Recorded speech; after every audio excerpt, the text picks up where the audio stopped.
Hello' everyone, good morning.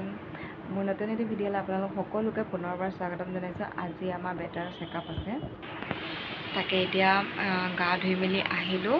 এতিয়া মই first ready হৈ লওঁ আৰু সি এতিয়া টোপনি গৈ আছে। মই আপোনালোকক বেক কেমেৰা কৰি দেখাই দিছোঁ সি কি পজিশ্যনত টোপনি মাৰিছে, পূৰা টোপনি মাৰি আছে। ফাৰ্ষ্ট মানে তাক গা ধুৱাই দিলোঁ, গা ধুৱাই গাখীৰ খুৱাই দিলোঁ, টোপনি গ'ল সি। তাৰপিছত মই এতিয়া গা ধুই আহিলোঁ, গা ধুই চাহ খালোঁ। এতিয়া মই ফাৰ্ষ্ট ওলাই লওঁ, ওলাই মেলি তাৰপিছত তাক ৰেডি কৰাই যাম। চেকআপ আছে যিহেতু আজি, আৰু তাৰ এতিয়ালৈকে আজি 3টা চেকআপ হ'ব। মানে ফাৰ্ষ্ট 1.5 মাহত বেজি দিছিলে, চেকআপ মানে বেজি। তো 1.5 মাহত 3টা বেজি দিছিলে, তাৰপিছত আকৌ 2 মাহত এটা দিছিলে, আৰু এতিয়া 3 মাহ সম্পূৰ্ণ হ'ব। এতিয়া আকৌ তাৰ বেজি আছে আজি, তো তাকে যাম। চেকআপ আহি গৈছিলে মোৰ, বেজি আছে বাৰু, চেকআপটোও বেলেগ হয়, বেজিটোও বেলেগ হয়, সেইটো কথা। চেকআপত গ'লে মাত্ৰ ওজন জোখে আৰু হেড চাইজ জোখে, তাৰপিছত আকৌ কিমান ওখ হৈছে সেইটো জোখে, তাৰপিছত আৰু পেচাব আৰু লেট্ৰিন ভালকৈ কৰি আছেনে নাই সেইবোৰ চাই ডক্টৰে। মানে এয়া চাওক আমাৰ টিকলু ল'ৰাৰ টোপনি, পূৰা টোপনি মাৰি থাকে জানেনে। আৰু দেখিছেনে নাই, হাত ভৰি একে ভৰিও মেলি আছে দুইখন, হাতো মেলি আছে দুইখন, আৰু গা ধুৱাই দিলে শুবলৈ খুব আৰাম পায় মানে। তো হস্পিটেলৰ পৰা আহিলোঁগৈ বেজি দি, আৰু আহি ল'ৰা টোপনি গৈ আছিলে, গতিকে তাক খুৱাই দিলোঁ। খুৱাই দি মই গাটো ধুই আহিলোঁ, কাৰণ হস্পিটেলৰ পৰা আহিলে গাটো নুধুলে ভাল নালাগে, গতিকে গা ধুই ৰেডি হ'লোঁ।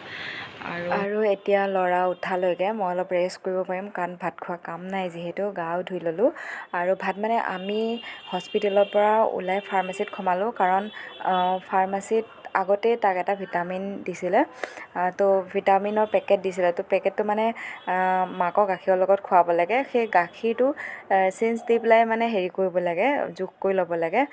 তো মই সেই হিচাপটো পাহৰি গৈছিলোঁ, সেইটোকে সুধিবলৈ সোমালোঁ ডক্টৰৰ ওচৰত। আৰু এটা তাৰ কাৰণে ভিক্স এটা লাগিছিল, বেবী ৰাব। যদিহে আপোনালোকে নাজানে, এই ভিক্সটো ল'ব পাৰে, সৰু বেবীৰ কাৰণে খুব বেছি ভাল বেবী ৰাবটো। যদি চৰ্দি কফ তেনেকুৱা যদি থাকে, তেনেহ'লে বেবী ৰাব ভিক্সটো দি পিঠি হাৰ্ডিডাল, তাৰপিছত আকৌ কাষলতি চেপত, আকৌ ডিঙি এইখিনিত যদি অকণমান এনেকৈ লগাই থৈ দিয়ে, তেতিয়া চৰ্দি জ্বৰ কফ ভাল হৈ যায় বুলি। তাক পলিঅ' খুৱাব নিছিলোঁ মাজতে। তো পলিঅ' খুৱাব নিওঁতে, পলিঅ' খোৱা মানুহে কৈছে, তেতিয়া মই মানে কৈছিলোঁ যে পলিঅ' খুৱাব পাৰিমনে, কাৰণ তাৰ চৰ্দি হৈ আছে, এনেকৈ কওঁতে কৈছিলে যদি চৰ্দি হৈ আছে তেতিয়াহ'লে বেবী ৰাব এটা ভিক্স আছে, বেবীৰ কাৰণে বেষ্ট হয়, আপুনি ল'ব পাৰে, সেইটো দিলে ভাল হৈ যাব। সেয়েহে যিহেতু ময়ো কথাটো জানিছোঁ, আপোনালোকৰ সৈতেও শ্বেয়াৰ কৰিলোঁ। আপোনালোকৰ যিসকলৰ ঘৰত শিশু আছে, বহুতে জানে বাৰু, যিসকলে নাজানে তেওঁলোকৰ কাৰণে কৈছোঁ, আনি ল'ব পাৰিব, খুব বেছি ভাল বেবী ৰাব ভিক্সটো সৰু বেবীৰ কাৰণে। চ' সেইখিনি কৰি আমি ফাৰ্মাচীৰ পৰা ওলাই আকৌ কামাক্ষীত ভাত খাব গ'লোঁ। মানে হস্পিটেলৰ পৰা আহোঁতে ফাৰ্মাচীত সোমাওঁতে বহুতখিনি দেৰি হৈ গ'ল, ভোকো লাগিছিলে, ৰাতিপুৱা একো খাই যোৱা নাছিলোঁ, সেইকাৰণে বাহিৰে মানে কি লিফ্টত গৈ কামাক্ষীত ভাত খাই তাৰপিছত ঘৰলৈ আহিছোঁ। আৰু বেবীৰ জন্ম হোৱাৰ পৰা আমি বাহিৰত ক'তো খাবও যোৱা নাছিলোঁ, সেইটো চান্সতে খায়ো আহিলোঁ, কেক আৰু আইচক্ৰীম ভাত তেনেকৈ খাই আহিলোঁ। ফাৰ্ষ্ট 1.5 মাহত দিছিলে 3টা বেজি, তেতিয়াও তাৰ জ্বৰ উঠিছিলে বহুত। তাৰপিছত আকৌ 2 মাহত দিছে এটা, আকৌ আজি 3 মাহ সম্পূৰ্ণ হ'ল নহয়, আজি আকৌ সেই বেজি দিছে যে, আজিও সেই 3টা দিছে, আৰু লগত এটা পেৰাচিটামল দৰৱ দি পঠাইছে।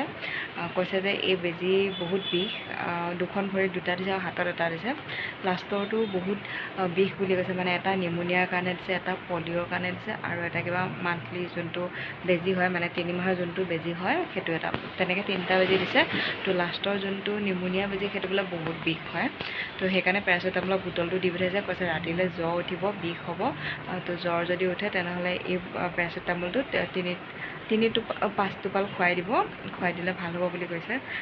তো ভগৱানে জানে আজি যে সি কিমান আমনি কৰিব ঠিক নাই, কাৰণ 1.5 মাহত যেতিয়া 3টা বেজি দিছিলে তেতিয়াও সি মানে গোটেই ৰাতি খোৱা নাছিলে, কান্দি আছে, মানে জ্বৰ উঠিছিলে। তাৰপিছত আকৌ গাখীৰে খোৱা নাছিলে, আমি ডপাৰ দিহে গাখীৰ খুৱাইছিলোঁ। তো এবাৰো চাগে তেনেকুৱাই হ'ব, প্ৰিপেয়াৰ হ'ব লাগিব মানে আজি ৰাতিৰ কাৰণে, যে আজি ৰাতি আমি টোপনি মাৰিব নাপাওঁ, সেইটো কথা। 1.5 মাহত যেতিয়া বেজি দিছিলোঁ তেতিয়াও সি গোটেই ৰাতি খোৱা নাছিলে, দেউতাকে গোটেই ৰাতি খোজকাঢ়ি কাঢ়ি লৈ ফুৰিছে। এইবাৰো চাগে অৱস্থাটো তেনেকুৱাই হ'ব, সেইকাৰণে মানে দৰৱ দি পঠিয়াইছে লগত। তো জ্বৰ উঠিলে দৰৱটো খুৱাই দিব দিছে, জ্বৰটো উঠিবই চাগে। তো সেয়াই চাই লওঁ। এনেই বাৰু তাৰ একেবাৰে আমনি নাই, কিন্তু এতিয়াতো জ্বৰ বিষ উঠিলে আমনি কৰিব, তো ৰাতিটোৰ কাৰণে আমি প্ৰিপেয়াৰ হ'ব লাগিব এতিয়াৰ পৰা। আকৌ এতিয়া বেজি নিদিয়া বোলে 9 মাহ কমপ্লিট হৈ যেতিয়া 10 মাহত সোমাব তেতিয়াহে দিব বুলি কৈছে তো সেয়াই আহিলোগৈ বেজি দিওঁতে সি কান্দিছিলে বাৰু তাৰপিছত জোকাৰি কৰি ল'লোঁ তাৰপিছত গাড়ীত অনাৰ পিছত এতিয়া ঘৰত আহি টোপনি মাৰি আছে চাওঁ ৰাতিলৈহে আমনিটো কৰিব থাকে কাৰণ এতিয়া দি আনিছোঁহে লগতেতো বিচৰটো নুঠে লাহে লাহে উঠিব অলপ পিছৰ পৰা তো এতিয়া শুৱাই দিলোঁ তাক তাৰপিছত মই আজি ভিডিঅ'টো ইমানখিনিতে সামৰণি মাৰিছোঁ আমাৰ মা বেটাৰ কাৰণে আমাৰ পেজটো ফ'ল' কৰি আমাৰ পৰিয়ালৰ সদস্য হ'ব লগতে ভিডিঅ'টো লাইক কৰিব শ্বেয়াৰ কৰিব আৰু এটা কথা কৈ থওঁ মোৰ ফেচবুক পেজ থকাৰ লগতে মোৰ ইউটিউব চেনেল এটাও আছে বহুত দিনৰ আগৰ পৰা যেনিবা মই ইউটিউব চেনেলটোৰ লিংকটো ফেচবুকত শ্বেয়াৰ কৰা নাই তথাপিও কৈ দিছোঁ মোৰ ইউটিউব চেনেলটো ছাবস্ক্ৰাইব কৰি দিব আমাৰ মা বেটাৰ কাৰণে ছাবস্ক্ৰাইব কৰি আমাৰ পৰিয়ালৰ সদস্য হৈ আমাক আগবাঢ়ি যোৱাত সহায় কৰিব তো আজি ভিডিঅ'টো ইমানখিনিতে সামৰণি মাৰিছোঁ নতুন এটি ৰাতিপুৱাৰ সৈতে নতুন এটি ভিডিঅ'ৰ সৈতে আকৌ আপোনালোকক লগ পাম আজি ভিডিঅ'টো চোৱাৰ বাবে বহুত বহুত ধন্যবাদ প্লিজ আমাৰ ইউটিউব চেনেলটো ছাবস্ক্ৰাইব কৰি দিব বাই লাভ ইউ অল